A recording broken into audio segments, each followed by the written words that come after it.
नमस्कार दोस्तों।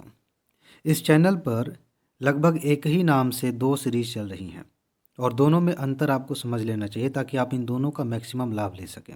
देखिए, एक सीरीज़ बहुत पहले से चल रही है टॉप 500 के नाम से यूपीएससी प्रीलिम्स 2023 के लिए, और इसमें करंट अफेयर भी है, स्टैटिक भी है, इसकी वीडियोज़ भी आ रही हैं और इसकी पीडीएफ नोट भी आपको दी जा चुकी है। और उसी पर आधारित एक और सीरीज़ चल रही है जिसकी वीडियो अभी आप देख रहे हैं, वो थोड़ी-सी अलग है। मैंने अभी बताया कि जो पहले से चल रही है उसकी पीडीएफ नोट आपको मिल चुकी है और उसमें बाकायदा मैं टॉपिक को पढ़ाता हूँ, समझाता हूँ, डिटेल में जाते हैं। इस सीरीज़ में मैं क्या कर रहा हूँ कि एक-एक विषय लेकर उस विषय में यूपीएससी प्रीलिम्स 2023 के लिए कौन-कौन से महत्वपूर्ण टॉपिक्स हैं, उन्हें बता रहा हूँ। साथ ही साथ ये भी बता रहा हूँ कि आप इन्हें कैसे तैयार करेंगे। इसके 3 फ़ायदे हैं। पिछली वीडियो में भी मैंने बताया था, फिर बता देता हूँ। देखिए, एक मायने में यह पहले वाली सीरीज़ से बेहतर है, क्योंकि हो सकता है कि कुछ बातें ऐसी मैं बताऊं कि इस टॉपिक के बारे में आप ऐसे पढ़िए और शायद उसमें मैंने वो नोट में ना दी हो, लेकिन ऐसी संभावना बहुत कम है। फिर भी संभावना लेके चलते हैं तो उधर भी आप यहाँ से ध्यान दे पाएंगे, ये एक अलग बात है। लेकिन जो 3 फ़ायदे हैं वो ध्यान से समझ लीजिए। ये वीडियो आपके पास है। इस वीडियो में मैंने पॉलिटी के 60 टॉपिक्स बताए हैं कि ये 60 टॉपिक आप पढ़ लीजिए। पॉलिटी में इससे बाहर से ज़्यादा क्वेश्चंस आएंगे नहीं, ठीक है। और ओवरऑल जितने भी टॉपिक्स मैं बता रहा हूँ, इनको आपने पढ़ लिया तो प्री निकालने के लिए इतना ही पर्याप्त है। और प्री के बाद, एग्ज़ाम के बाद मैं दिखाऊंगा, भी सबूत दिखाऊंगा, ठीक। तो पहला फ़ायदा क्या है?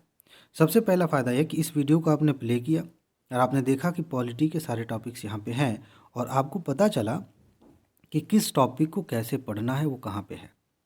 यानी कि आपको ये वीडियो एक टार्च के जैसे मदद करेगी। जैसे अंधेरे में आप खोजते हैं सामान को, टार्च आपके हाथ में है तो आप आसानी से पहुंच जाते हैं सामान तक, चीज़ें मिल जाती हैं। वैसे टॉपिक्स में क्या क्या खोजना है, किधर जाना है, कैसे जाना है, ये सारी चीज़ें ये वीडियो आपको बताएगी। यानी कि इसके ज़रिए मैं आपको बता रहा हूँ। दूसरा जो फ़ायदा है वो ये है कि जब आपने एक बार पढ़ लिया है नोट से, किताबों से, या जो मैंने पीडीएफ नोट दी है उससे, उसके बाद जब आप रिवीजन करने जा रहे हैं तब भी यह वीडियो आपकी मदद करेगी, बताएगी कि कहाँ कहाँ फोकस करना है। नहीं तो क्या होता है कि हम अपने हिसाब से ही रिवाइज़ करते हैं। कई सारी चीज़ें इंपॉर्टेंट होती हैं, हमें लगता है कि महत्वपूर्ण नहीं, हम छोड़ देते हैं। यह वीडियो बार बार आपको ध्यान दिलाएगी कि इस टॉपिक को आप देख रहे हैं तो ये भी देखिए, यह भी इम्पोर्टेंट है, यहाँ भी ध्यान ध्यान देना है। और तीसरा जो सबसे खूबसूरत पार्ट है इसका, वो ये है कि आपने सब कुछ पढ़ लिया, अच्छे से पढ़ लिया, एग्ज़ाम करीब है, आप रिवाइज़ करने में ज़्यादा समय नहीं लगाना चाहते या फिर समय बचा ही नहीं है, आपको बस इस वीडियो को सुनना है, देखना है, और आपने अब तक जितना पढ़ा है वो सब कुछ रिकॉल होता जाएगा। क्योंकि एक एक टॉपिक मैं उठाऊंगा, उसके बारे में बात कर रहा हूँ, बताऊंगा कि यहाँ क्वेश्चन ऐसे बनता है, यहाँ क्वेश्चन ऐसे बनता है, और ऑलरेडी आपने वो सब पढ़ रखा है तो आपके दिमाग में सारी चीज़ें गूंजती रहेंगी, सब कुछ दिखता रहेगा और बहुत ही शानदार रिवीजन हो जाएगा। एक ही वीडियो देखेंगे, पूरा विषय रिवाइज हो जाएगा। ये कमाल की चीज़ है, ठीक है जी। तो चलिए आगे बढ़ते हैं। इसके अलावा बाकी जो विषय आएंगे उनमें भी शुरू में ही ये बातें आपको बताऊंगा ताकि आप सही से उसको समझ सकें, उसका लाभ ले सकें। आज हम बात करेंगे पॉलिटी की, और इस वीडियो में पॉलिटी के राज्य व्यवस्था के 60 टॉपिक्स मैं आपको बताने जा रहा हूँ। फिर से आपको याद दिला दूँ कि यह टॉप 500 सीरीज़ पर आधारित टॉपिक्स हैं। इनकी पीडीएफ नोट सारी आपको दी जा चुकी है और वीडियोस भी आ रही हैं। तो अगर आप पीडीएफ नोट लेना चाहते हैं तो कमेंट बॉक्स में जाएंगे, वहाँ आपको जानकारी मिल जाएगी, पीडीएफ नोट तुरंत मिल जाएगी। चलिए, सबसे महत्वपूर्ण टॉपिक पहले नंबर पे है संवैधानिक विकास। कई लोगों के लिए ये सरदर्द होता है, समझ में नहीं आता है कि क्या है, कैसे इसको तैयार करना है। तो फिलहाल इसका फर्स्ट पार्ट आ चुका है पॉलिटी का, उसमें ये टॉपिक कवर किया गया है, उसे आप देख सकते हैं, ठीक है। लेकिन यहाँ मैं आपको ये बता रहा हूँ कि इस टॉपिक में तैयार क्या करना होता है। दो ही चीज़ें हैं, ज़्यादा कुछ नहीं है। आप जब किताबें खोलेंगे देखेंगे तो सामान्य तौर पर 1773 के आसपास से बातें शुरू होती हैं और बताया जाता है कि देखिए कानून बनने शुरू हुए उस समय जब कंपनी का शासन था हमारे देश में, तो वहाँ से कैसे बैकग्राउंड बनता जा रहा है संविधान के लिए, ठीक। तो पहला काम ये करिए कि आप डेट, ये सन जो है, वर्ष, इसे आप याद रखिए एक क्रम में कि कौन से सन में कौन सा कानून आया था, कोई परिषद अधिनियम आया है कि कोई और एक्ट आया है। तो उसको एक के बाद एक जब आप क्रम में याद रखेंगे तो आपके लिए बहुत सारी चीज़ें आसान हो जाएंगी। वरना क्या होता है कि 1773 में कोई बात हुई है और 1861 के आसपास कोई बात हो रही है, आपको पता ही नहीं है कि कौन पहले आया कौन बाद में आया, तो फिर मिक्स हो जाएगा, फिर दिक्कत हो जाएगी। तो पहला काम कि आप इस सन को 1773, 1833 इस तरह से जो भी हैं कानून, उनको एक क्रम में दिमाग में बिठाइए। और दूसरा काम बस इतना कर लेना है कि कौन सा कानून, कौन सा अधिनियम आया था, उसमें कौन सी बात कही गई थी, समझ लेना है थोड़ा सा। कुछ चीज़ें याद करने वाली हैं, याद कर लेना है, यहाँ से खूब प्रश्न आते हैं। ठीक है जी, यही 2 काम करने हैं, उससे ज़्यादा कुछ नहीं करना बस। इसके अलावा आप बहुत कहानी पढ़ने के चक्कर में पड़ेंगे तो आप एक रिसर्चर बन जाएंगे और कुछ नहीं मिलेगा, खास तौर से प्री के लिए। तो ये है। दूसरी बात इसमें देखिए, संवैधानिक निकाय।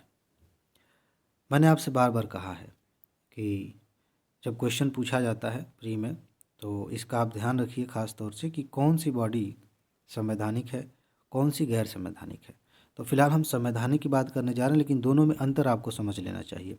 अभी हाल ही में पिछली वीडियो में शायद मैंने बताया था कि जिसके लिए अनुच्छेद है संविधान में, चाहे वो पहले से है या फिर हमने संशोधन करके उसमें जोड़ दिया और फिर कोई बॉडी बनाई गई है उसके अनुसार, तो वो संवैधानिक है, संविधान में उसकी बात हुई है। कई सारी ऐसी बॉडीज़ होती हैं जिनके लिए कानून बनाया जाता है, कानून को लागू करने के लिए बेसिकली एक निकाय बना दिया जाता है, एक बॉडी बना दी जाती है, तो उसे हम वैधानिक बॉडी कह देते हैं, गैर संवैधानिक कह देते हैं। तो हम संवैधानिक की बात करने जा रहे हैं। इसकी भी नोट आपको मिली है। इसमें कौन कौन है, एक लिस्ट आपके पास होनी चाहिए, जैसे निर्वाचन आयोग है, वित्त आयोग है, यूपीएससी है। इन सब के बारे में आपको जानना है, ज़्यादा नहीं है, मेरे ख्याल से 5, 6, 7 हैं। और किस रूप में जानना है, सबसे पहली चीज़ आप ये देखिए कि इसके लिए अनुच्छेद कौन सा है। दूसरी चीज़ ये देखिए, जैसे मान लेते हैं कि आप निर्वाचन आयोग को एग्जाम्पल लें, तो निर्वाचन आयोग के जो सदस्य हैं वो कैसे नियुक्त होते हैं और कैसे उनको हटाया जाता है। दोनों बातें, कैसे नियुक्त होंगे, कैसे हटाया जाएगा, ये बात आपको ध्यान रखनी है। तीसरी बात जो है वो ये है कि इनका काम क्या है। जितने भी बॉडीज़ हैं, संवैधानिक बॉडीज़ हैं, उनका काम क्या है, उस पर फोकस करिए विस्तार से, ध्यान से, क्योंकि उसी को घुमा फिरा के कंसेप्चुअल क्वेश्चन बनता है और हम फंस जाते हैं। काम आपने जान लिया। कुछ ऐसी बॉडीज़ हैं जो रिपोर्ट सौंपती हैं, ठीक है, जैसे कि आप देखेंगे अनुसूचित जनजाति आयोग है तो उनकी रिपोर्ट आएगी, वित्त आयोग है उनकी रिपोर्ट आएगी। तो ये रिपोर्ट किसको सौंपी जाती है, ये आप ध्यान रखिए। ठीक है जी। और बस इतना अगर आपने ध्यान में रख लिया तो ज़्यादातर 99% आपने टॉपिक तैयार कर लिया। उससे बाहर अगर कुछ पूछा भी जाता है तो यही सारी इन्फॉर्मेशन आपको हेल्प करती है टॉपिक तैयार करने में। इसके बाद एक बहुत बड़ा टॉपिक है, बहुत ही कमाल का टॉपिक है, और मान के चलिए, मैं याद दिला रहा, 99.999%, ठीक है, यहाँ परसेंटेज कर देते हैं, इतनी संभावना है 2023 में इस टॉपिक से प्रश्न पूछे जाने की। ठीक है, याद दिलाऊंगा मैं। तो आप इस टॉपिक को कैसे कैसे तैयार करेंगे, सीधी सी बात है। राष्ट्रपति के चुनाव हुआ था तो थोड़ा सा चुनाव के, चूँकि पिछली बार जो क्वेश्चन आया था राष्ट्रपति से, उस समय जब पिछली बार चुनाव हुआ था तो चुनाव पर ही क्वेश्चन आ गया था। फिर भी आप देख लेंगे कि कैसे निर्वाचन होता है इनका। लेकिन सबसे ज़्यादा महत्वपूर्ण जो एस्पेक्ट है इस समय वो ये है कि राष्ट्रपति के पास कौन कौन सी शक्तियाँ हैं, कौन कौन से कार्य हैं। क्वेश्चन इसी के इर्द गिर्द घूमता है। जैसे न्यायिक शक्तियाँ हैं, विधायी शक्तियाँ हैं, कार्यपालिका की शक्तियाँ हैं, अध्यादेश जारी करने की शक्ति है, वीटो पावर है, इस पर आप ज़्यादा फोकस करिए। इसके अलावा आपातकालीन शक्तियाँ हैं, आपात लगाने, आपात घोषित करने की शक्ति है। हालांकि आपातकाल को अलग से भी कवर करेंगे, लेकिन ये शक्तियाँ कौन कौन सी है, कैसे इनका उपयोग करते हैं राष्ट्रपति और क्या इनके ऊपर सीमाएँ हैं, ये आप सबसे ज़्यादा फोकस में रखिए, आपका टॉपिक तैयार हो जाएगा। ठीक है ना, नहीं तो ज़्यादा इधर उधर फोकस करेंगे, बहुत सारी चीज़ें फालतू के दिमाग में बस जाएंगी। तो इसको आप ध्यान में रखेंगे। राष्ट्रपति बनने के लिए क्या क्या योग्यताएं होनी चाहिए, क्या कोई विदेशी व्यक्ति नागरिक बन गया है भारत का तो राष्ट्रपति बन सकता है, इस सवाल का जवाब आप ले लीजिएगा। बाकी जो बातें मैंने बताई हैं उनको देख लीजिए। उपराष्ट्रपति में ज़्यादा कुछ नहीं देखना है। उपराष्ट्रपति की क्या शक्तियाँ हैं कार्यपालिका के संदर्भ में और क्या शक्तियाँ विधायिका के संदर्भ में।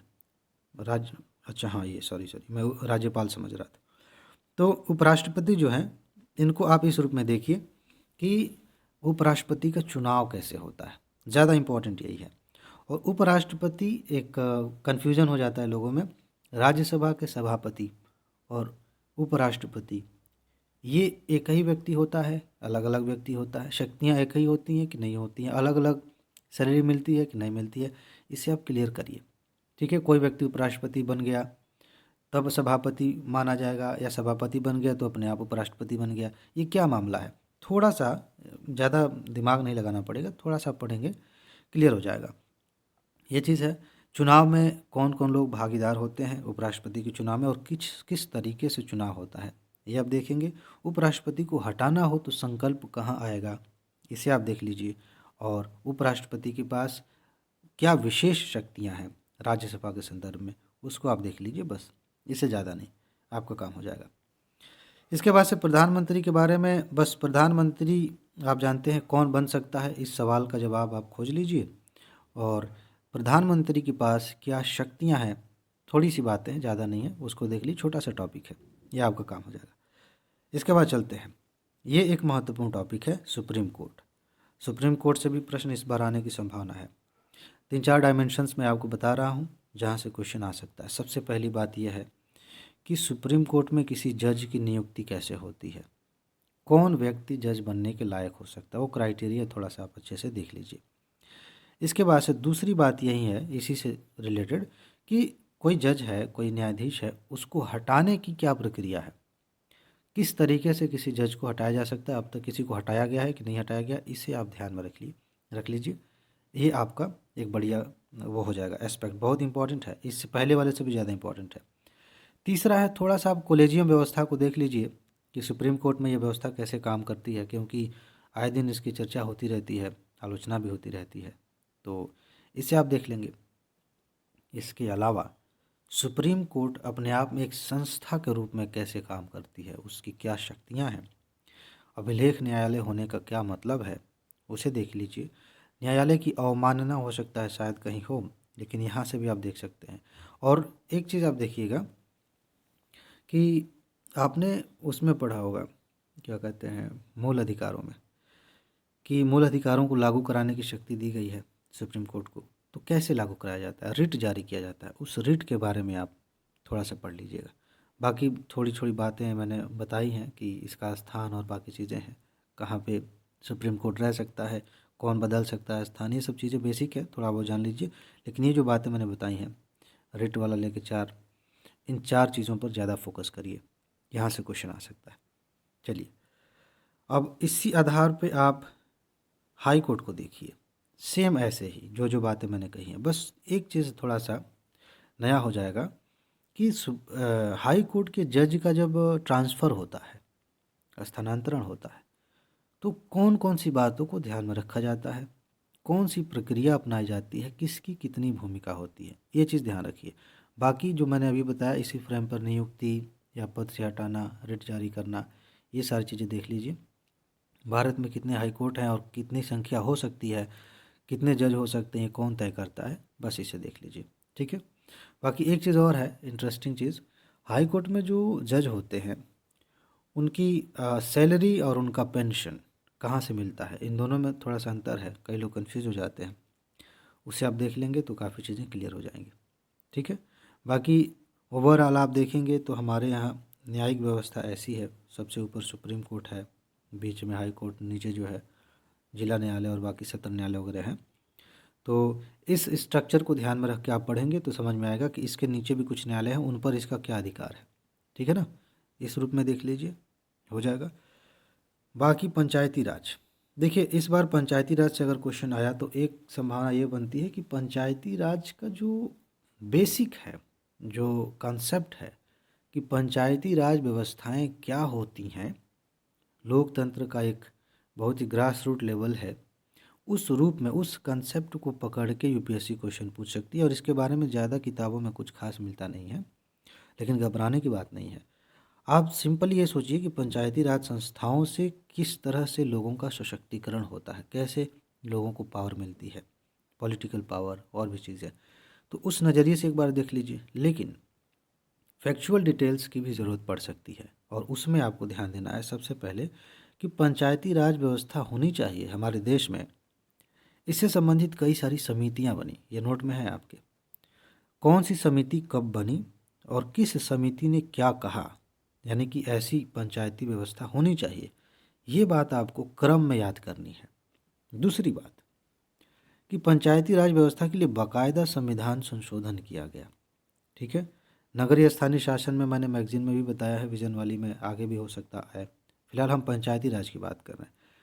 तो संविधान में संशोधन कब हुआ, क्यों हुआ और क्या प्रावधान किए गए, सबसे ज़्यादा इम्पोर्टेंट प्रावधान क्या किए गए, कौन सी अनुसूची जोड़ी गई, ये चीज़ आपको पता होना चाहिए। और साथ ही साथ इसी प्रावधान में आप देखेंगे तो आपको तीसरी बात मिलेगी कि पंचायत की क्या खासियत होगी, कौन कौन से प्रावधान अनिवार्य हैं, ये होना ही चाहिए, कौन कौन से प्रावधान ऐसे हैं जो स्वैच्छिक हैं, राज्य सरकार चाहे तो वो लागू करा सकती है। ये भी ध्यान रखना है कि पंचायत में जो विषय दिए गए हैं किससे लेकर दिए गए हैं। आपको पता है विषयों को बांट दिया गया था शुरू में, राज्य सरकार इस पे कानून बनाएगी, केंद्र सरकार इस पे बनाएगी, ठीक है, ऐसे करके। और कुछ अवशिष्ट शक्तियाँ जिनमें दोनों सरकार कानून बना सकती हैं, ठीक ऐसे।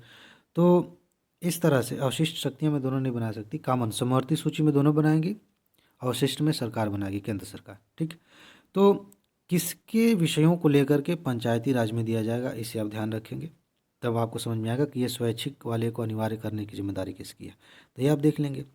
और एक बात और देख लीजिएगा कि जब चुनाव हो चुका है एक बार पंचायत का और साल भर पहले पंचायत का विघटन हो जाता है, तो उस समय उस स्थिति में क्या होगा, 6 महीने से कम समय बचे हैं, विघटन हो जाता है, उस समय क्या होगा, पंचायत का चुनाव किस नियम से होता है, कौन इसके लिए जिम्मेदार है, कौन सी संस्था बनाई गई है पंचायतों के चुनाव के लिए, इसके बारे में थोड़ा सा आप जान लेंगे, ये टॉपिक पूरा हो जाएगा, ठीक है। आगे चलते हैं। आपातकालीन प्रावधान, तीन बातें हैं। पहले तो तीन तरह के आपातकाल ही आप समझ लीजिएगा कि एक राष्ट्रीय आपातकाल होता है, एक राष्ट्रपति शासन जिसको कहते हैं वो होता है, और एक है वित्तीय आपातकाल। तो सबसे पहले आप इन तीनों की विशेषताओं को जान लीजिए कि राष्ट्रीय आपातकाल में क्या होता है, बेसिकली किस मुद्दे को लेकर के आपातकाल लगाया जा सकता है, कौन आपातकाल की घोषणा कर सकता है, कब तक ये आपातकाल रहेगा, कैसे इसको हटाया जाएगा और कैसे इसको बढ़ाया जाएगा, उस दौरान लोकसभा का कार्यकाल घटेगा या बढ़ेगा, अगर बढ़ेगा तो कितने समय तक बढ़ेगा, ये सारी चीज़ें आपको पता होनी चाहिए। इसी आधार पे आप इसे भी देखिए, इसी आधार पे आप इसे भी देखिए। इसे मतलब ये राष्ट्रपति शासन है, ये वित्तीय आपातकाल है। एक चीज़ जो सबसे इंटरेस्टिंग है, जहाँ बहुत कम लोगों का ध्यान जाता है, वो ये है कि जब आपातकाल लागू रहता है उस समय केंद्र और राज्य सरकार के बीच का संबंध कैसा हो जाता है, किस विषय पर केंद्र सरकार यानी कि संसद कानून बनाएगी, वो कानून कब तक लागू रहेगा, ये सारी चीज़ें आपको देखनी है, ठीक है ना। अलग अलग केस में, जब राष्ट्रीय आपात लगा है, जब राष्ट्रपति शासन लगा है, जब वित्तीय आपात लगा है, ठीक है। और बस इतना आपने जान लिया, काम आपका हो गया। कौन घोषित करता है आपको पता ही है। फिर आगे बढ़ जाएंगे। मूल अधिकारों से तो मान के चलिए कि हर साल एक क्वेश्चन फिक्स रहता है, इसमें कोई डाउट नहीं है, घुमा फिरा के एक क्वेश्चन हर साल आपको मिलेगा। फिलहाल मैं आपको ये बता रहा हूँ कि यहाँ कौन कौन सी चीज़ें हैं जिनको ध्यान में रख लेने से आपका काम बहुत आसान हो जाएगा। तीन ही बातें हैं। मूल अधिकारों को तीन नज़रिए मतलब तीन लेयर में देखेंगे तो बात बनेगी। पहला ये है कि मूल अधिकारों में आर्टिकल कौन कौन से हैं, 14, 15, 16, 17, 18, 19 ऐसे करके किस आर्टिकल में कौन सी बात है, पहली बात है। दूसरी बात यह है कि इसी में कुछ कंसेप्ट सामने निकल के आते हैं, जैसे आप स्वतंत्रता के अधिकार को पढ़ेंगे, ठीक है, तो उसी में कुछ प्रेस की आज़ादी इसको लेकर के आप क्या समझते हैं, उस पर क्वेश्चन पूछा जा सकता है। जैसे कि 2021 में पूछ लिया गया था निवारक निरोध, ये क्या होता है, उसी के अंदर स्वतंत्रता में ही ये सारी चीज़ें आ जाएंगी, ठीक है, कैसे बाधित की जा सकती है स्वतंत्रता को, कब की जा सकती है। तो अलग अलग कंसेप्ट छोटे छोटे कुछ इसी में निकल के आते हैं, उन्हें आप अच्छे से समझें। और तीसरी जो लेयर है जिस पे बहुत ज़्यादा दिमाग नहीं लगाना पड़ता है, बस समझना पड़ता है और किताबों में ज़्यादा खोजने से मिलता नहीं है, वो ये है कि मूल अधिकारों का होना हमारे जीवन में भारतीय नागरिक होने के नाते कैसे बदलाव लाते हैं, क्यों यह होना ज़रूरी है और इनके नहीं होने से क्या होगा, इसकी समझ अगर हमें है तो हम बहुत सारे प्रश्नों का जवाब अच्छे से दे पाएंगे, क्योंकि इसके आधार पर भी मूल अधिकारों के बेसिक समझ पर भी प्रश्न बनते हैं। बस ये तीन चीज़ें अगर आपने तैयार कर लिया, तीसरे वाले में ज़्यादा दिमाग नहीं लगाना, वो आप इन दोनों को पढ़ेंगे तो थोड़ा बहुत उसी से आइडिया लग जाएगा, ठीक है ना। ऐसा नहीं कि अब लगे इसको खोजने, किताब में मिल नहीं रहा। तो ये चीज़ें अगर आपने कर लिया, आपका मूल अधिकार वाला चैप्टर तैयार हो गया। लोकसभा, जो कि थोड़ा ऊपर कर देते हैं, हाँ। तो लोकसभा, और यहाँ लोकसभा से ही संबंधित अध्यक्ष और उपाध्यक्ष के बारे में। तो लोकसभा के बारे में अगर अलग से पढ़ेंगे तो सिंपल सी बात है कि लोकसभा में मेंबर्स कितने होते हैं, कैसे चुने जाते हैं, लोकसभा की विशेष शक्तियाँ क्या हैं राज्यसभा की तुलना में, बस इतना। जैसे मान लीजिए कि अगर अविश्वास प्रस्ताव लाना है, धन विधेयक लाना है, तो विशेष शक्ति मिली हुई है लोकसभा को, यहीं पे आएगा। तो इस संदर्भ में मैं कह रहा हूँ अविश्वास प्रस्ताव, इसको ज़रा कंफर्म करिएगा कि सिर्फ लोकसभा में आता है कि दोनों में आता है, ठीक है। तो आप ऐसा करिए कि लोकसभा को इसी रूप में देखिए जो बातें मैंने बताई। यहाँ जो अध्यक्ष और उपाध्यक्ष हैं इनसे भी खूब प्रश्न पूछे गए हैं। सबसे पहले यही देखिए कि अध्यक्ष में पहले प्रोटेम स्पीकर चुने जाते हैं, वो कैसे चुने जाते हैं, अध्यक्ष कैसे चुने जाते हैं, इनके पास क्या शक्तियाँ हैं, ये क्या कर सकते हैं, इनको त्याग पत्र देना होगा तो कैसे देंगे, किन समितियों के ये अध्यक्ष ऑटोमेटिक बन जाते हैं जो संसदीय समितियाँ होती हैं। और इसी फ्रेम पर उपाध्यक्ष को देख लीजिए, आपका काम हो गया, ज़्यादा नहीं। कैसे हटाया जाएगा, ये एक एंगल ऐसा है जहाँ से क्वेश्चन पहले भी बना है, फिर भी एक बार देख लीजिएगा। ओके, आगे बढ़ते हैं। दल बदल विरोधी कानून, इसमें 2-3 बातें आपको ध्यान रखनी है। सबसे पहले एक फैक्ट कि यह कानून कब आया, कौन सा संविधान संशोधन था और कौन सा वर्ष था, ये आप ध्यान रखेंगे। दूसरी बात ये देखिए कि इस कानून में क्या व्यवस्था की गई है कि किस मामले में हम मान लेंगे कि व्यक्ति ने दल बदल किया है और इसे हटाया जाना चाहिए पद से, संसद का या राज्य विधायिका का सदस्य बनने के लायक ये नहीं रहा। और अगर हटाया जाना है तो वो प्रक्रिया क्या होगी, कौन हटाएगा, कब राष्ट्रपति का अपना काम करेंगे, कब राज्यपाल अपना काम करेंगे, ये थोड़ा सा आप देख लीजिए। तीसरी जो बात है दल बदल विरोधी कानून की, वो बड़ी इंटरेस्टिंग है और यहीं से क्वेश्चन बनने की संभावना ज़्यादा रहती है। वो ये है कि इसमें कुछ अपवाद हैं, यानी कि साफ साफ दिख रहा है कि ये भी एक तरह का दल बदल है लेकिन माना नहीं जाएगा, ठीक है ना। तो वो अपवाद कौन सा है, ठीक है, उस अपवाद को आप यहाँ पर देख लेंगे, आपका काम हो जाएगा। बस यही चीज़ें देखनी है। आगे चलते हैं। केंद्रीय जांच ब्यूरो में आपको क्या देखना है, सबसे पहली बात यह है कि इसकी स्थापना कब हुई और किसकी सिफारिश पर हुई। दूसरी बात ये देखनी है कि यह किसके अंडर में काम करता है।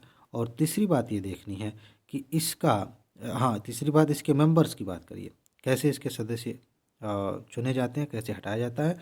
चौथी बात बस एक ये देख लीजिए कि इसका मकसद क्या है, इसका काम क्या है, किस मामले की जांच करता है, इसकी सीमाएं क्या है। बस इतना देख लेंगे, काम हो जाएगा। यही डायमेंशंस हैं। किसी भी टॉपिक के डायमेंशंस अगर हमें नहीं पता होते हैं तो हम बस सपाट पढ़ते हैं, पढ़ते सब कुछ है लेकिन हम वहाँ ठहर नहीं पाते, रुक नहीं पाते कि इस एंगल पे क्वेश्चन बन सकता है। अब संसदीय समितियाँ हैं, समितियों के बारे में पढ़ेंगे तो आप जाहिर सी बात है सारी समितियों के बारे में पढ़ेंगे, लेकिन क्वेश्चन कहाँ से बनता है। क्वेश्चन में अगर आप देखा जाए तो सबसे पहले संसदीय समितियों का जो कंसेप्ट है उसी पर एक क्वेश्चन बन सकता है कि संसदीय समितियां की यह विशेषता होती है, कोई मंत्री सदस्य बन सकता है कि नहीं बन सकता है, संसदीय समितियां सारी अस्थायी प्रकृति की होती हैं कि या फिर कुछ अस्थायी होती हैं। यानी कि संसदीय समितियों को लेकर ही जो कंसेप्ट बनता है उसी पे एक क्वेश्चन बनता है।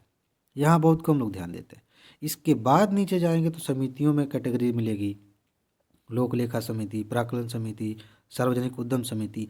ये 3 समितियां सबसे ज़्यादा महत्वपूर्ण है। इसके अलावा और भी समितियां हैं जिन पे यूपीएससी ने पहले भी क्वेश्चन पूछा था, 2019 में शायद एक पूछ लिया था क्वेश्चन, बड़ा ही वो अलग, काफ़ी दूर जाके समितियों में आप देखेंगे लिस्ट में काफ़ी नीचे जाके उसका नाम आएगा, ठीक है। तो थोड़ा सा एक बार नज़र दौड़ा लेंगे, लेकिन शुरू की जो 3 समितियाँ हैं, स्थायी समितियाँ वित्तीय, उन पर ज़्यादा ध्यान दीजिएगा। तो इस रूप में देखेंगे। बाकी एक और एंगल है इसमें कि मेंबर्स कैसे चुने जाते हैं किसी समिति में। जैसे मान लेते हैं प्राक्कलन समिति है, तो पहली बात यह है कि प्राक्कलन समिति में कितने सदस्य होते हैं। दूसरी बात यह है कि क्या इसमें राज्यसभा और लोकसभा दोनों के सदस्य हैं या किसी एक के हैं, अगर दोनों के हैं तो कितने कितने हैं। और अगला एंगल ये है कि ये फला समिति अपनी रिपोर्ट किसे सौंपती है। उससे भी पहले इसका काम किस फील्ड में है, यह समिति किस मामले को लेकर बात करेगी, काम करेगी, सलाह देगी, ठीक है ना। तो ये सारी चीज़ें आपको पता होनी चाहिए, यहाँ से क्वेश्चंस पूछे जाते हैं। आगे चलिए। 97 संशोधन हुआ था बहुत पहले और चर्चा में था, तो इसी बहाने बस आप इसी को थोड़ा सा देखते हुए आप जाके देखेंगे कि नीति निर्देशक तत्वों में कौन सी बात इसके तहत शामिल की गई है, बहुत इंपॉर्टेंट है। तो इसी बहाने आप नीति निर्देशक तत्व देखिए, आर्टिकल और आर्टिकल के सामने वो बातें जो उससे संबंधित हैं, इससे ज़्यादा नहीं। ठीक है, आगे चलते हैं। लोक अदालत में क्वेश्चन बने हैं पहले से भी और आगे भी बन सकते हैं। इसमें 2-3 चीज़ें आपको ध्यान रखनी है। लोक अदालत में सबसे पहली बात है कि लोक अदालत का जो कंसेप्ट है वो क्या है, क्यों लोक अदालत क्यों चाहिए। इस पर क्वेश्चन बनेगा तो बहुत सारे लोग बहक जाएंगे, नहीं समझ पाएंगे, क्योंकि वो डायरेक्ट लोक अदालत पढ़ना शुरू कर दिए कि कब बना क्या हुआ, वो तो पढ़ेंगे ही। लेकिन लोक अदालत का महत्व क्या है, इसका नेचर क्या होता है, इसकी विशेषता क्या होती है, अपने आप में अभी ऊपर ही हैं।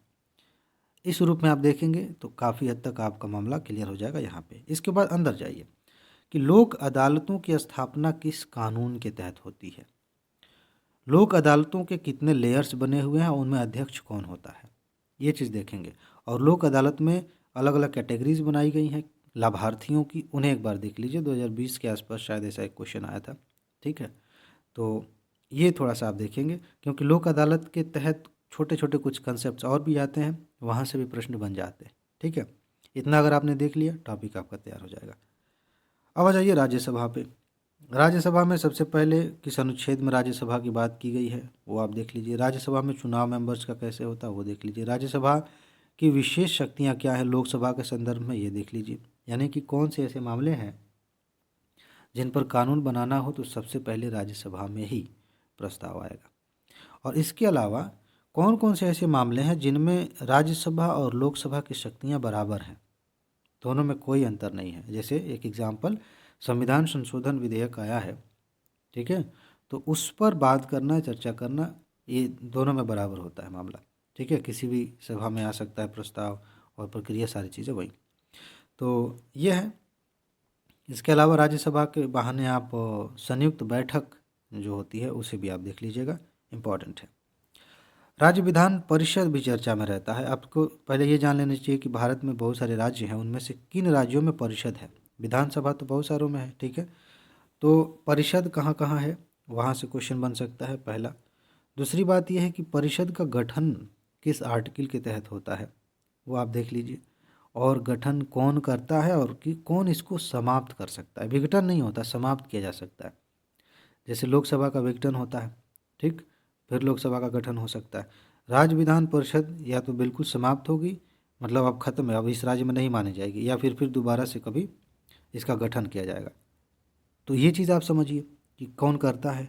और उसके बाद इसमें एक एंगल ये बनता है कि राज्य विधानसभा की तुलना में राज्य विधान परिषद की क्या शक्तियां हैं, कहाँ पे टकराव होगा तो क्या हो सकता है, कौन उस पर हावी हो जाएगा मामले पे। ठीक, इतना बस जान लेंगे, काम आपका हो गया। यहीं से क्वेश्चंस बनते हैं। टॉपिक्स थोड़े से ज़्यादा हैं और एक ही वीडियो बनानी है, और मुझे आपको पर्याप्त समय भी देना है कि आप पढ़ाई भी कर सकें। तो आपको महसूस हो सकता है कि मैं जल्दी जल्दी कर रहा हूँ, लेकिन इसका मतलब ये नहीं कि मैं डायमेंशंस छोड़ रहा हूँ। जो बातें मैं बोल रहा हूँ उन्हें आप ध्यान रखिएगा। विधानसभा को लेकर के सेम आप ऊपर चले जाइए, विधान परिषद के साथ तुलना कर लीजिए, विधानसभा की क्या शक्तियाँ होती हैं। बेसिकली संसद के ही तौर पर विधानसभा भी काम करती है, ठीक है ना। तो संसद में हमने राज्यसभा, विधानसभा, राज्यसभा और लोकसभा देख लिया, और विधान परिषद भी अभी देखा राज्य में। विधानसभा के मामले में कैसे चुनाव होता है, बेसिक सा है मामला, कौन व्यक्ति चुन के जाएगा और कौन व्यक्ति चुनेगा, इनकी उम्र क्या होगी ये देख लेंगे, और इनकी कानून बनाने की जो शक्ति है विधानसभा की, और उसका संबंध राज्यपाल से जिस रूप में है, राज्यपाल अभी हम देखेंगे आगे। तो इस चीज़ को बस आप देख लीजिए, बात हो गई ख़त्म। बाकी मुख्यमंत्री के बारे में थोड़ा सा आप देख सकते हैं कि किस व्यक्ति को मुख्यमंत्री बनाया जा सकता है। अलग अलग सिचुएशंस होती हैं ना, तो किस मामले में कोई व्यक्ति मुख्यमंत्री बन सकता है अगर बहुमत नहीं है तो उसकी पार्टी को। आगे देखिए, राष्ट्रीय मानवाधिकार आयोग महत्वपूर्ण है। यहाँ से कई बार प्रश्न आ चुके हैं प्रीलिम्स में। आप क्या देखेंगे इसमें, सबसे पहली बात ये देखिए कि राष्ट्रीय मानवाधिकार आयोग का गठन कब हुआ, क्यों हुआ, ठीक है। और दूसरी बात ये देखिए कि इस आयोग में मेंबर्स कितने होते हैं। और तीसरी बात इसी से संबंधित है कि इन मेंबर्स को चुनने के लिए एक समिति होती है, उस समिति का अध्यक्ष कौन होता है, उस समिति में मेंबर्स कितने होते हैं ये भी देखिए।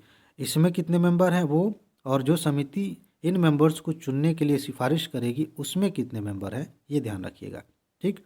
और इसमें जो मानवाधिकार आयोग के अध्यक्ष हैं उनको हटाना हो तो कैसे हटाएंगे, बस इतना ही जानेंगे, कौन हटाएगा इतना ही जानेंगे, काम हो जाएगा। बाकी इनका जो काम है उस पर प्रश्न ये बनता है कि इनके कहाँ तक आज़ादी है, किन किन मामलों को ये ले सकते हैं, कोई मामला मानवाधिकार आयोग में आया है तो कितने महीने या कितने साल में ये कंप्लीट हो जाना चाहिए, या कितने पुराने मामले को ये देख सकते हैं, ये बातें आप ध्यान रखिएगा, टॉपिक आपका तैयार हो जाएगा। ठीक है। बाकी राष्ट्रीय सफाई कर्मचारी आयोग के बारे में बस थोड़ा सा जान लीजिए कि इसकी स्थापना कब हुई, क्या यह कानून से बनी है या संविधान में संशोधन करके बनी है संस्था, और मंत्रालय कौन जुड़ा हुआ है, इसका काम तो आप जान ही जाएंगे इसी से, तो बस इतना जान लेंगे, काम हो जाएगा। आगे बढ़ते हैं। चुनावी बांड। चुनावी बांड में भी ज़्यादा कुछ नहीं देखना है। चुनावी बांड की शुरुआत कब हुई, इसमें कौन कौन से नियम बनाए गए हैं, किसके किसके तहत कोई व्यक्ति चंदा दे सकता है किसी राजनीतिक दल को, क्या क्या क्या क्राइटेरिया है, और कौन ये बांड जारी करता है, बस इतना जान जाएंगे, ये टॉपिक तैयार हो जाएगा। ये इम्पॉर्टेंट है। विधेयकों के प्रकार। आपको पता है कितने प्रकार के विधेयक होते हैं, सामान्य तौर पे आप देखें तो एक धन विधेयक होता है, एक संविधान संशोधन विधेयक होता है, एक सामान्य विधेयक होता है। अब इन तीनों को लेकर के इनकी क्या क्या विशेषताएं हैं, कौन किस सदन में आता है, इसको लेकर के लोकसभा राज्यसभा की क्या शक्तियां हैं, राष्ट्रपति के संदर्भ में क्या शक्तियां हैं कि संविधान संशोधन को लेकर के अगर कोई मामला आया है तो राष्ट्रपति की क्या सीमाएं हैं, सामान्य विधेयक आए तो क्या है, अगर विवाद हो जाए तो किस विवाद के मामले में संयुक्त बैठक हो सकती है, ये जानिए। और सबसे ज़्यादा जोर दीजिएगा धन विधेयक और वित्त विधेयक पर। धन विधेयक और वित्त विधेयक बहुत ज़्यादा महत्वपूर्ण है, कई बार क्वेश्चन पूछे गए हैं यहाँ से। यूपीएससी एक बार ऐसे भी पूछ चुकी है कि किसे धन विधेयक में शामिल किया जाएगा, ठीक है ना, किस तरह के मामलों को, तो उसे आप थोड़ा विस्तार से देखेंगे। और बाकी चीज़ों को भी आप ध्यान से देखिए, संविधान संशोधन विधेयक भी इम्पोर्टेंट है, तो इस रूप में देखेंगे तो आपका काम हो जाएगा, बस इतना ही। संसदीय विशेषाधिकार। संसद को विशेषाधिकार दिए गए हैं ताकि वो काम अपना अच्छे से कर सके, और ये विशेषाधिकार दो तरह के हैं, एक होता है सामूहिक विशेषाधिकार और दूसरा होता है व्यक्तिगत विशेषाधिकार। इन दोनों को देख लेना है कि सामूहिक तौर पर संसद को क्या विशेष अधिकार दिए गए हैं और एक सदस्य को, एक मेंबर को जो संसद में है उसे क्या विशेष अधिकार मिले हुए हैं, दोनों को देख लेंगे, कन्फ्यूजन नहीं होगी। क्योंकि कई बार लिस्ट में दे दिया जाए और आपसे कह दिया जाए कि बताइए इनमें से कौन सामूहिक विशेषाधिकार के तहत आता है, तो आप कैसे जानेंगे, जब दोनों को अलग अलग करके देखेंगे तभी तो। और अलग अलग लेके सामूहिक विशेषाधिकार को ही टॉपिक बना के क्वेश्चन पूछा जा सकता है, तो थोड़ा सा बेसिक इसका समझ लीजिए, हो जाएगा। चलिए, जनप्रतिनिधित्व कानून।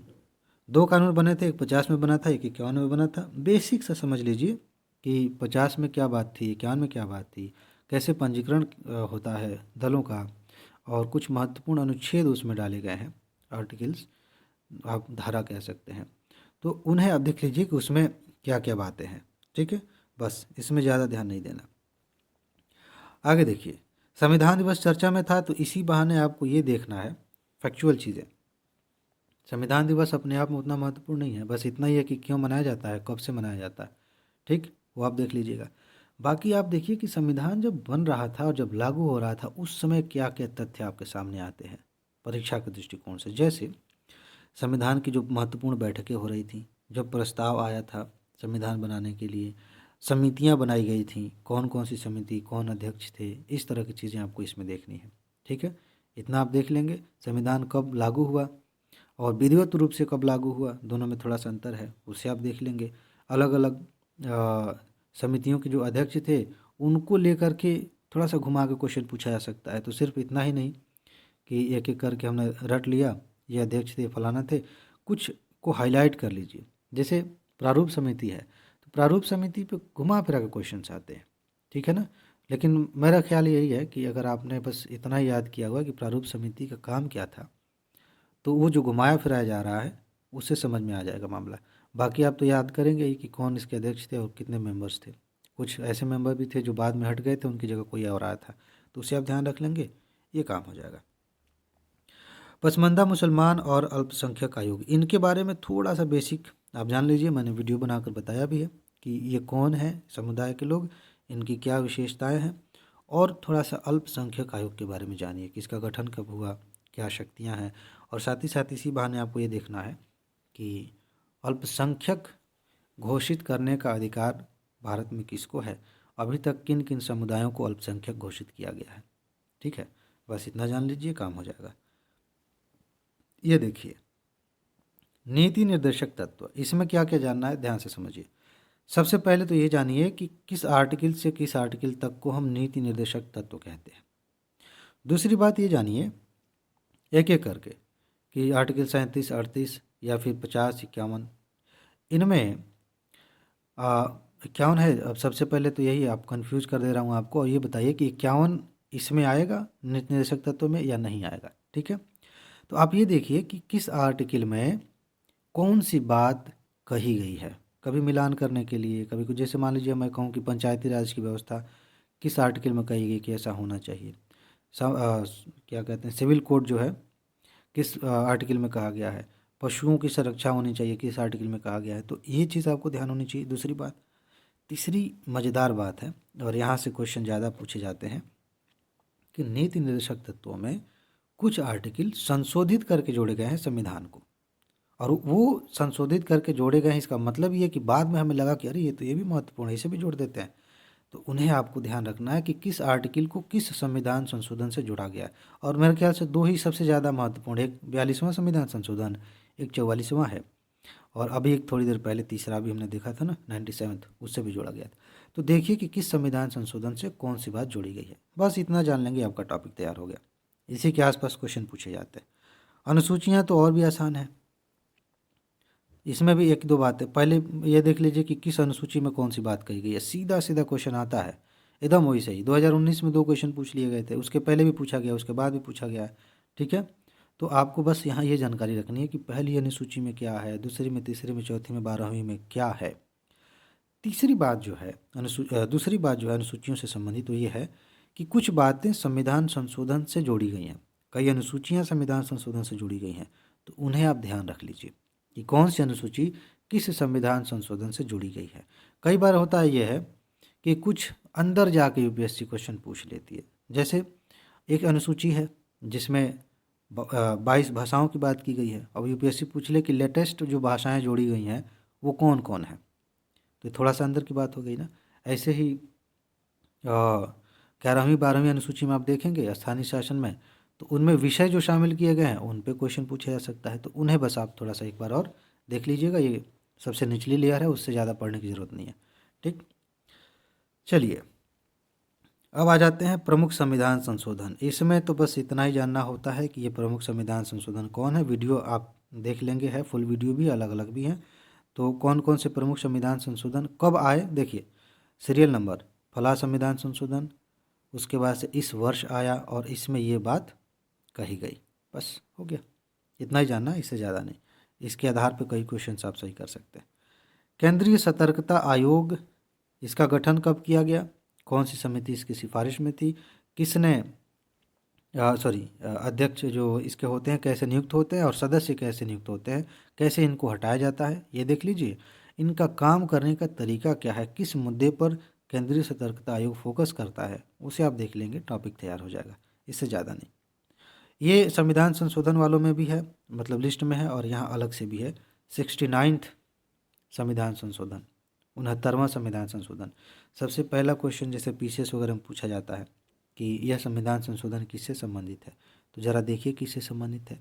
दूसरी बात ये देख लीजिए कि इसका मतलब इसमें प्रावधान क्या किए गए हैं। जिनको नहीं पता है थोड़ा सा हिंट देता हूँ, दिल्ली के बारे में है, तो इसमें प्रावधान क्या क्या किए गए हैं, विशेष प्रावधान, उन्हें एक बार देख लेंगे। और कैसे वहाँ की सरकार चलेगी वो भी इसमें बताया गया है। तो ये महत्वपूर्ण है क्योंकि विवाद होते रहते हैं दिल्ली सरकार और केंद्र सरकार के बीच में। यहाँ दिल्ली सरकार से मतलब जो यूटी है दिल्ली, उसकी सरकार, और केंद्र सरकार मतलब पूरे देश की सरकार, संसद मतलब संसद नहीं, केंद्र सरकार आप कहिए, देश की सरकार। तो इनके बीच में विवाद चलते रहते हैं, और इस वजह से ये चर्चा में रहता है। तो उसको आप इसे देखेंगे कि कौन से प्रावधान थे, मामला समझ में आ जाएगा। आगे देखिए, केंद्रीय प्रशासनिक प्राधिकरण बहुत महत्वपूर्ण है। इसको कैट शायद बोलते हैं, ठीक है। तो इसमें क्या है, दो तीन बातें हैं। इस प्राधिकरण की, आगे कहीं अधिकरण ट्रिब्यूनल आएगा एक अलग से टॉपिक। पहले तो ये देखिए कि इस प्राधिकरण की स्थापना क्यों की गई है। दूसरी बात ये कि इसका पॉइंट में इसका काम क्या है, यह केंद्रीय प्रशासनिक प्राधिकरण करता क्या है और किस हद तक, किस सीमा तक ये करेगा, इसकी क्या सीमाएं हैं, ठीक है। बस इतना अगर आपने जान लिया तो आपने सब कुछ जान लिया जितना जानना चाहिए था। उससे ज़्यादा रिसर्च करने की ज़रूरत नहीं है, क्योंकि कुछ विषय ऐसे हैं जिन पे ये काम करेंगे, कुछ विषयों से रोका गया है, उसे भी देख लेना है। और किस संदर्भ में इनका मतलब इनका गठन किया गया वो जानेंगे तो मकसद अपने आप पता चल जाएगा। तो यही जानना है। बाकी इसके जो मेंबर्स हैं उनकी नियुक्ति, उनको हटाने को लेकर के थोड़ा सा जान लेंगे तो काम चल जाएगा।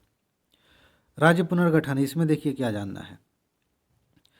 देखिए आज़ादी के बाद से मांग चल रही थी अलग अलग जगहों पे, ख़ास तौर से आंध्र प्रदेश में सबसे ज़्यादा मांग चल रही थी भाषा के आधार पर बनाने के लिए, राज्य बनाने के लिए। तो कई आयोग बनाए गए शुरू शुरू में, और उसमें से 3 आयोग बहुत महत्वपूर्ण हैं। तो कौन आयोग कब बना, उसका क्या नाम था, उसने क्या सिफारिश की और सिफारिश को सरकार ने माना या नहीं, बस इसी क्रम में चीज़ों को आप याद कर लीजिए। कब, कौन सा आयोग, क्या सिफारिशें, माना गया कि नहीं माना गया, बस ऐसे। जैसे एक एग्जांपल है, फजल अली आयोग के बारे में अगर पूछ दे तो आपको पता होना चाहिए इसी फ्रेम पे। तो इस तरह से आप देख लेंगे, काम हो जाएगा। बाकी इसी में शायद आगे कहीं वो टॉपिक आए ना आए, तो फिर भी मैं यहाँ बता देता हूँ कि कब कौन सा राज्य बना है। ज़्यादा राज्य तो है नहीं हमारे यहाँ, तो कब कौन सा राज्य बना है, खास तौर से 1960 के बाद जो राज्य बने हैं ना, क्योंकि बहुत सारे राज्य तो पहले ही से थे, दोबारा क्या बनाना है। तो 1960 के बाद से कुछ राज्यों को काट के एक दूसरा राज्य बना दिया गया। कुछ राज्य ऐसे थे जो यूटी थे, फिर पूर्ण रूप से राज्य बने। कुछ ऐसे राज्य थे जिनके लेकर विवाद था आज़ादी के बाद से ही, तो उनको सॉल्व किया गया। जैसे पूर्वोत्तर के राज्यों को लेकर काफ़ी लंबा प्रोसेस चला, तो संविधान संशोधन किया गया, कुछ आर्टिकल जोड़े गए, कुछ विशेषताएं दी गई। सिक्किम के मामले में थोड़ा सा मामला अलग है, तो इनको थोड़ा सा आप क्रम से देख लेंगे, किस संविधान संशोधन से क्या हुआ ये आप देख लेंगे, आपका ये टॉपिक बहुत अच्छे से तैयार हो जाएगा। इस पे बहुत सारे लोग फंस जाते हैं, लोग यहाँ ध्यान ही नहीं देते, उन्हें लगता है कि बहुत फैक्चुअल है, बहुत ज़्यादा दिमाग लगाना पड़ेगा, ऐसा कुछ नहीं है, ठीक है ना। क्रम में आप देख लेंगे कौन से संविधान संशोधन से कौन सा राज्य पूर्ण रूप से बना, और किसे यूटी बना दिया गया, और किसे जो है कुछ विशेष शक्तियाँ दी गई, बस इतना देख लेंगे हो जाएगा। बाकी विदेशी अधिकरण बीच बीच में चर्चा में रहता है, फॉरेनर्स ट्रिब्यूनल।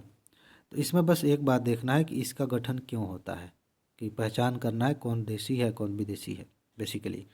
तो इनका गठन क्यों होता है और किसके पास शक्ति है ट्रिब्यूनल बनाने की, ट्रिब्यूनल का जो काम है वो किस सीमा तक है, क्या कर सकता है क्या नहीं कर सकता, बस इतना देख लेंगे।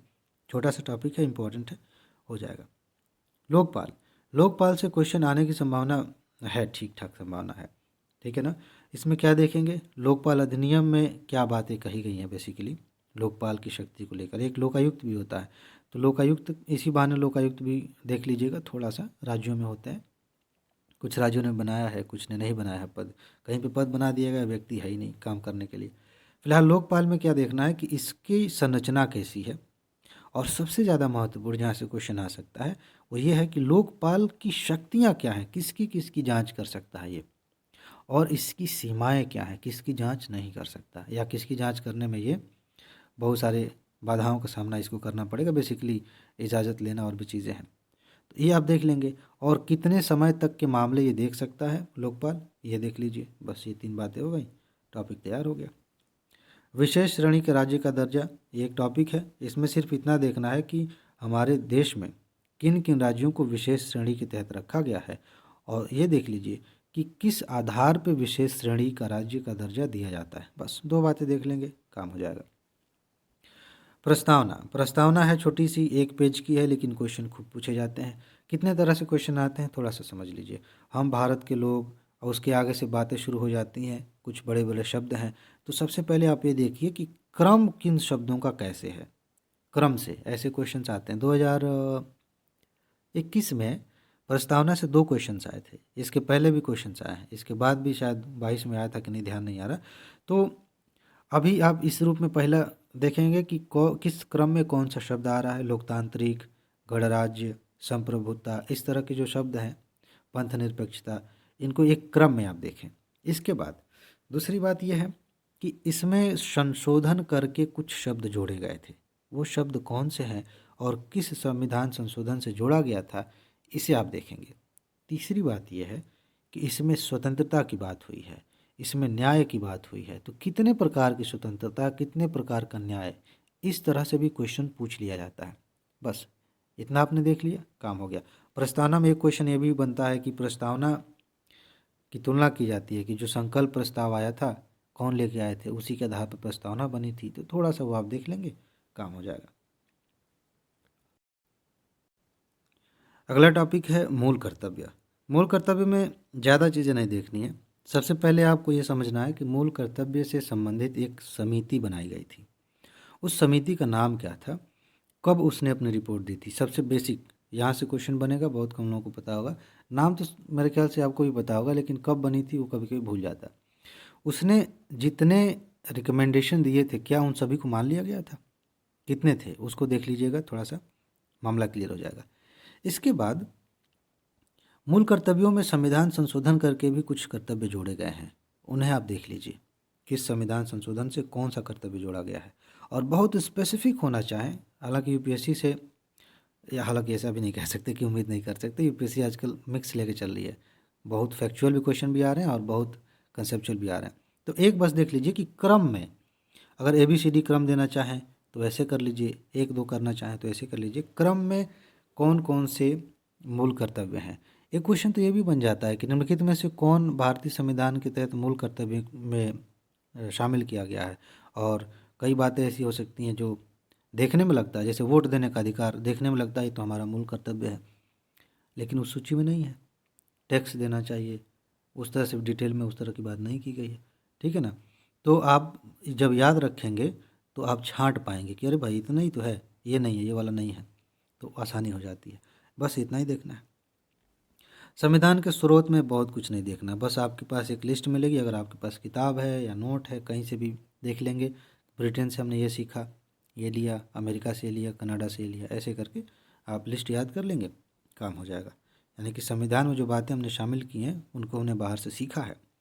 हाँ, इसकी बात मैं कर रहा था, पंचायती राज की बात हो रही थी। शहरी स्थानीय शासन महत्वपूर्ण है, बहुत ज़्यादा महत्वपूर्ण है, इस बार क्वेश्चन आ सकता है यहाँ से।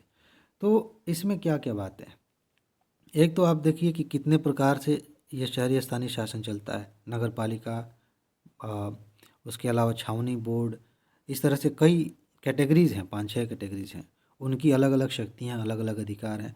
और जो नगर पालिका जो है उसमें देखेंगे कि कुछ पद हैं, उन पदों पे मेयर का जो पद है उस पे लेके क्वेश्चन बन सकता है कि कैसे इस पद को बनाया गया है, क्या इसकी शक्तियाँ हैं, किसकी इसमें भागीदारी होती है।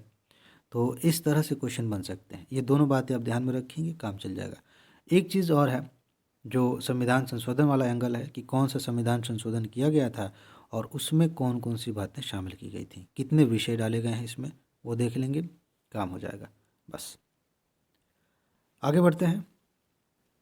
भारत में लोकतांत्रिक विकेंद्रीकरण, अब ये क्या है, बेसिकली अलग नहीं है। पंचायती राज और स्थानीय शासन, जो नगरीय वाला स्थानीय शासन है, उन्हीं को एक अलग एस्पेक्ट से देखने का ये नज़रिया है, जिसको हम लोकतांत्रिक विकेंद्रीकरण कर रहे हैं। बेसिकली है वही कि भाई पहले केंद्र और राज्य लेवल पे चीज़ें थी, अब उसको हमने एक और लेवल बना दिया, ग्रास रूट लेवल पे लोकतंत्र को हमने पहुंचा दिया। तो अगर क्वेश्चन बने कि लोकतांत्रिक विकेंद्रीकरण का क्या अर्थ है, तो आप उसी संदर्भ में इसे सोचिएगा। और इस तरह से क्वेश्चन बने कि लोकतांत्रिक विकेंद्रीकरण से क्या फ़ायदे होते हैं, तो भी आपके दिमाग में यही बातें चलेंगी, तो फ़ायदा होगा कि हाँ भाई पंचायती राज बन गया, नगरीय स्थानीय शासन की व्यवस्था हो गई, तो उससे ये फ़ायदे हो रहे हैं, इससे लोग जागरूक हो रहे हैं, और दुनिया भर की बातें हैं। तो आप उसी संदर्भ में इसे देखेंगे, इसीलिए अलग थोड़ा सा इसको लिख दिया गया, क्योंकि पॉलिटी में हर साल बहुत सारी बातें जो पूछी जा रही हैं वो किताब से होती हैं, लेकिन 2 3 बातें, 2 3 क्वेश्चंस ऐसे आ जाते हैं जिनको किताबों में खोजना मुश्किल है, वो समझ पे डिपेंड करती हैं चीज़ें। जैसे ये है, लोकतांत्रिक विकेंद्रीकरण पे जो क्वेश्चन बनेगा वो समझ पे आधारित बन सकता है। आगे चलिए, सूचना का अधिकार अधिनियम महत्वपूर्ण है और सूचना आयोग भी महत्वपूर्ण है। तो आप इस RTI अधिनियम के बारे में पढ़िए कि कब आया था, क्या विशेषताएं हैं इसकी, क्या प्रावधान किए गए हैं, और इसके तहत जो आयोग बनाया गया उसको कैसे बनाया गया, कौन अध्यक्ष होता है, कैसे उसका क्राइटेरिया तय होता है, क्या उसका काम है जो सबसे महत्वपूर्ण है, वो देख लीजिए। हो गया, तैयार हो गया। सॉरी, आगे निवारक निरोध कानून के उपयोग में वृद्धि। तो उपयोग में वृद्धि हुई है, डाटा आया था, आप थोड़ा सा देख लीजिएगा। लेकिन इम्पॉर्टेंट बात यह है कि निवारक निरोध क्या है, प्रिवेंटिव डिटेंशन क्या है, और ये मूल अधिकारों में किधर है। अभी शुरू में ही तो बात कर रहा था मैं, जब मूल अधिकार वाला टॉपिक आया था। तो इस रूप में आप देखिए, और इसमें क्या क्या प्रावधान किए गए हैं। एक व्यक्ति को जिसे निवारक निरोध के तहत रखा गया है जेल में बंद करके, बंदी बना के, उसे क्या शक्तियां दी गई हैं। भारत सरकार के पास किस मामले में ज़्यादा शक्ति है, भारतीय नागरिकों के संदर्भ में ये कानून कैसे लागू होता है, विदेशियों के संबंध में ये कानून कैसे लागू होता है। बस इतना देख लेंगे, काम हो जाएगा। ठीक है, सुप्रीम कोर्ट कब इसमें हस्तक्षेप कर सकती है, किस रूप में कर सकती है, हाई कोर्ट की क्या भूमिका है, ये थोड़ा सा देख लेंगे, हो जाएगा। चलिए, सर्वोच्च न्यायालय की संविधान पीठ, महत्वपूर्ण बात है ये। सुप्रीम कोर्ट के बारे में तो हमने पढ़ा ही ऊपर। संविधान पीठ किसे कहते हैं, कब ये बनती है, इसमें कितने जजेस होते हैं, किस तरह के मामलों को लिया जाता है, बस इतना ही देख लेंगे, तैयार हो गया। चलिए, विशेष विवाह अधिनियम 1954, ये पिछली बार मैंने लिया था इस टॉपिक को, तो बस इसमें थोड़ा सा देख लेना है कि इस अधिनियम में कौन कौन सी बातें शामिल की गई हैं जो आप कहें कि मेल फीमेल साथ में रहना चाहते हैं, शादी करना चाहते हैं, उनको, ये ख़ास तौर से मैं बात कर रहा हूँ कोर्ट मैरिज की, उनको कौन सी सुविधाएं दी गई हैं, किस तरह से वो कर सकते हैं शादी, इस बारे में कुछ इसमें बातें की गई हैं। उनके प्रावधान बहुत महत्वपूर्ण है, मैंने पढ़ाया भी है, देखा होगा आपने। तो बस उतना ही देखना है, ज़्यादा कुछ आगे पीछे इसमें है नहीं देखने के लिए।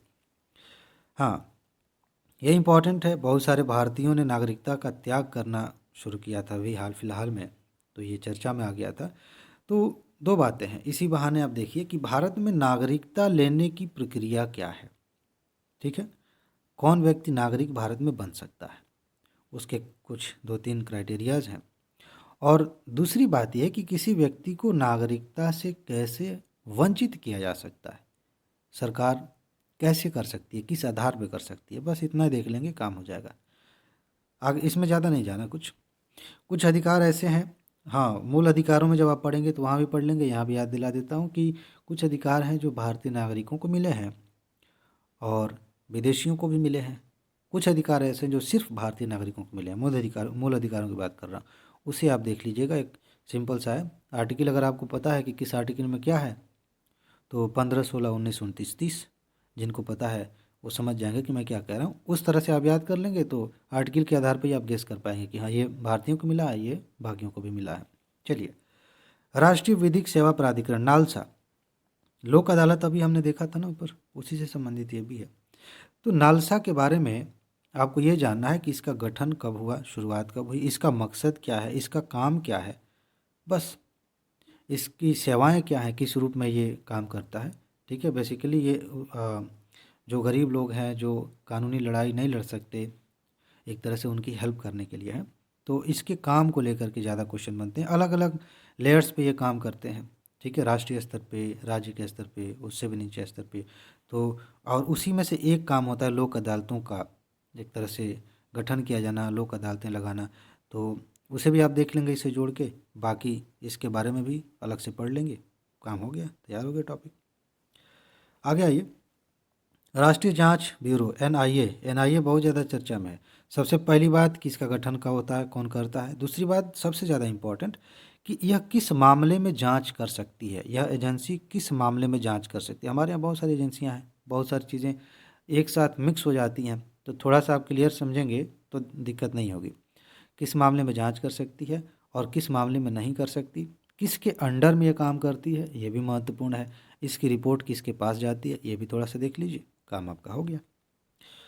आगे देखिए, सूचना प्रौद्योगिकी अधिनियम की धारा 69A, आईटी की धारा 69, ये अधिनियम कब आया था और इस धारा में कौन सी बातें की गई हैं। बहुत सारी धाराएं हैं, बस इसको आप देख लेंगे, मामला समझ में आ जाएगा। ठीक है, चलिए, ये बताइए, पंजीकृत गैर मान्यता प्राप्त राजनीतिक दल, ये क्या है। लेकिन इसी बहाने ये गैर मान्यता प्राप्त हैं लेकिन पंजीकृत हैं, इसी बहाने आपको और भी काम करना है। ये जो शब्द लिखा है, एक मिनट रुकिए, ये जो शब्द लिखा है पंजीकृत गैर मान्यता प्राप्त राजनीतिक दल, इसके बारे में तो आपको जानना ही जानना है। साथ ही साथ कोई राजनीतिक दल राष्ट्रीय स्तर पर मान्यता प्राप्त करता है, कोई राज्य स्तर पर मान्यता प्राप्त करता है, इनके लिए कौन कौन से मापदंड ज़रूरी हैं। अभी आम आदमी पार्टी चर्चा में थी, ठीक है, उन्होंने चुनाव जीता, गुजरात में जीता नहीं मतलब वोट पाया कुछ और कुछ क्राइटेरिया पूरा कर लिया तो राष्ट्रीय दल की एक तरह से योग्यता हासिल कर ली। अभी देखिए शायद अभी तक डिक्लेयर नहीं किया गया लेकिन योग्य हो गई। तो इस आधार पे भी आप गेस कर सकते हैं कि ये टॉपिक महत्वपूर्ण है और यही चीज़ें हैं ये टॉपिक, ये इसके अलावा राष्ट्रीय स्तर पे और राज्य स्तर पे इनको देख लेंगे, काम हो जाएगा। कौन कौन से क्राइटेरिया हैं, कितना परसेंट वोट लाएंगे, कितनी सीटें लेके आएंगे, तब इस लेवल पे पहुंचेंगे, वो जानना ज़रूरी है। कौन घोषित करता है ये तो आपको पता ही है, नहीं पता है तो जान जाएंगे पढ़ते पढ़ते। क्षेत्रीय परिषदें, क्षेत्रीय परिषदों के बारे में आपको अच्छे से पता होना चाहिए। क्षेत्रीय परिषदें कितनी हैं, कैसे गठन होता है, कौन अध्यक्ष होता है, कौन उपाध्यक्ष होता है, ये सारी चीज़ें आपको अच्छे से समझ लेनी है, काम आपका हो जाएगा। ठीक है जी। और मुख्यालय किसका कहाँ पे है वो आप समझ लीजिएगा। मुझे ऐसा फील हो रहा है, अभी ये बोल रहा हूँ तो मुझे ऐसा लग रहा है कि कहीं पर अंतर्राज्यीय परिषद की बात हो रही थी, मेरे ख्याल से विजन आईएएस की मैगजीन में। और अंतर्राज्यीय परिषद को कैसे तैयार करना है वहाँ मैंने थोड़ा सा शायद इसका एंगल भी ले लिया है कि क्षेत्रीय परिषद वाली फीलिंग आ रही है। तो दोनों को थोड़ा सा आप अच्छे से समझ लीजिए एक साथ। अंतर्राज्यीय परिषद एक अलग तरह का कि आप कह सकते हैं कि संस्था है, परिषद है, और क्षेत्रीय परिषदें अलग हैं लेकिन उनका काम लगभग लगभग सिमिलर है। बस ये देखना है कि इनका गठन कैसे होता है, अध्यक्ष वगैरह। अंतर्राज्यीय परिषद का गठन कैसे होता है, उसमें अध्यक्ष कौन होते हैं, उसमें अंतर्राज्यीय परिषद में मेरे ख्याल से प्रधानमंत्री अध्यक्ष होते हैं, यहाँ पे गृह मंत्री होते हैं। तो ये चीज़ आपको समझ लेना। अब मान लीजिए मैं मिक्स कर दूँ, मैंने तो गड़बड़ कर दिया, यहाँ पे प्रधानमंत्री हैं, वहाँ पे गृह मंत्री हैं, तो आप देखिए क्लियर करिए कहाँ पे कौन है।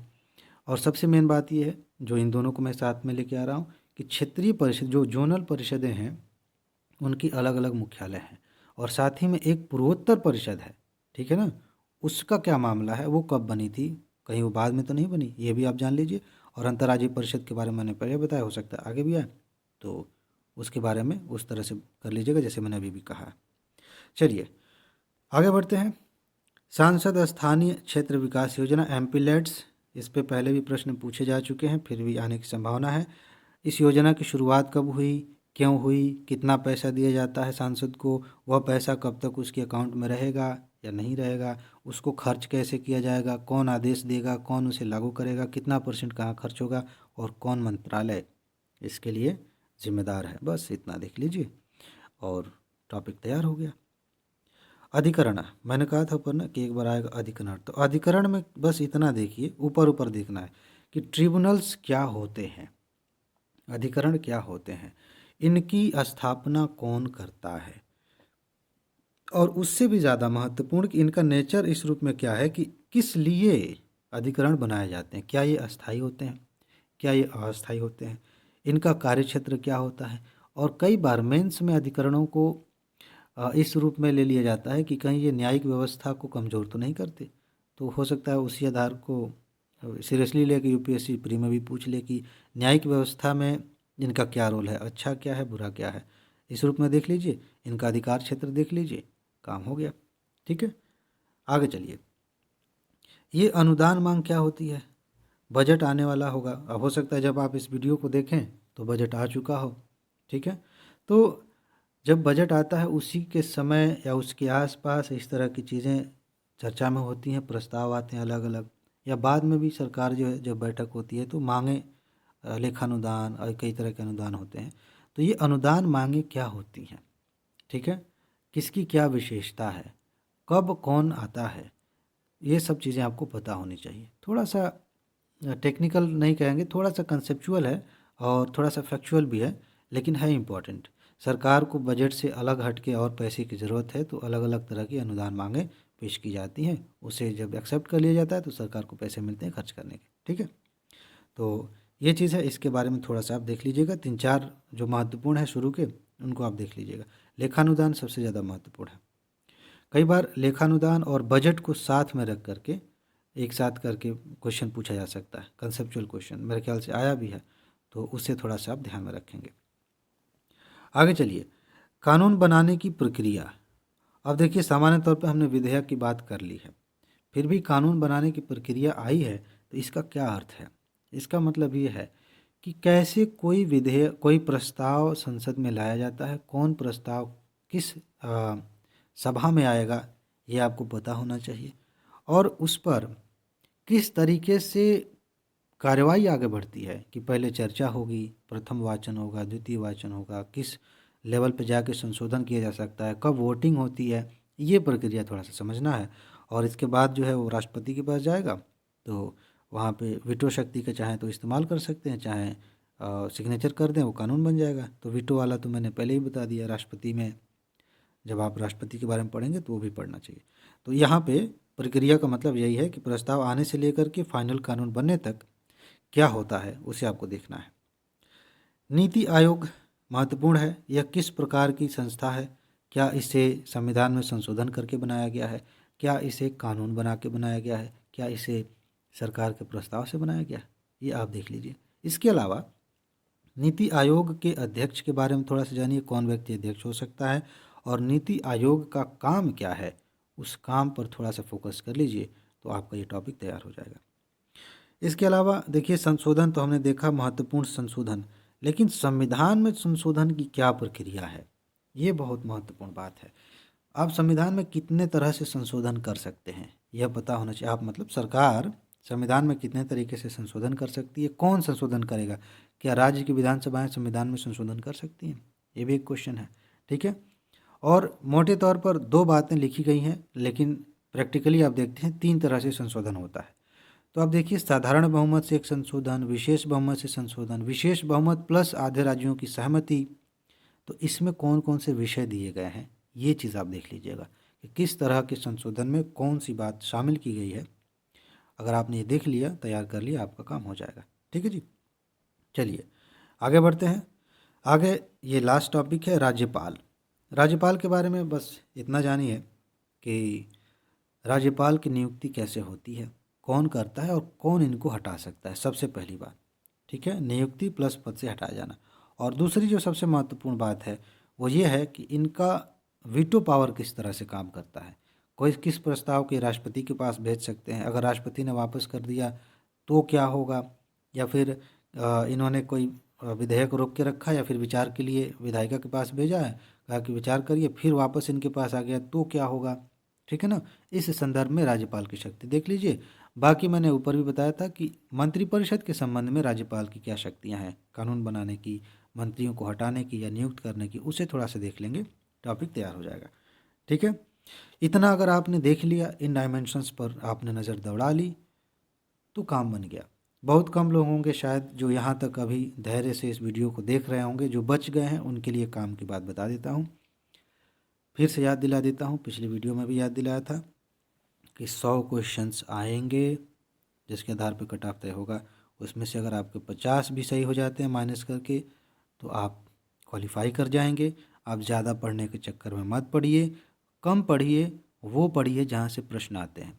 आपका दिमाग भी हल्का रहेगा, काम भी ज़्यादा नहीं करना पड़ेगा, समय भी ज़्यादा खर्च नहीं होगी, एनर्जी भी ज़्यादा खर्च नहीं होगी, और आप बेहतर स्कोर कर पाएंगे। क्योंकि ज़्यादा पढ़ने से एक समस्या ये भी हो जाती है कि ढेर सारा इन्फॉर्मेशन दिमाग में रहता है और एक ही बार एग्ज़ाम में प्रेशर के कारण सब एक ही में घुल मिल जाता है, समझ में नहीं आता, जो इन्फॉर्मेशन चाहिए वो तो आ ही नहीं रही है, क्योंकि हमने ढेर सारा पढ़ रखा है। कम पढ़ेंगे, काम की चीज़ पढ़ेंगे, बार बार पढ़ेंगे, अच्छे से तैयार करेंगे, तो उसी से आप आसानी से क्वालिफाई कर सकते हैं, ठीक है जी। तो कम का मतलब ये भी नहीं कि जो मैंने बताया उसी में से छाँटनी शुरू कर दें नहीं, इससे 1-2% ज़्यादा कर लीजिए, लेकिन इससे कम ना करिएगा, ठीक है। तो इसमें बस इतना ही है। अपना ख्याल रखिए, खुश रहिए, मस्त रहिए, मुस्कुराते रहिए, जल्दी से सफल होइए और ज़िंदगी को एंजॉय करिए। आगे मिलते हैं। नमस्कार।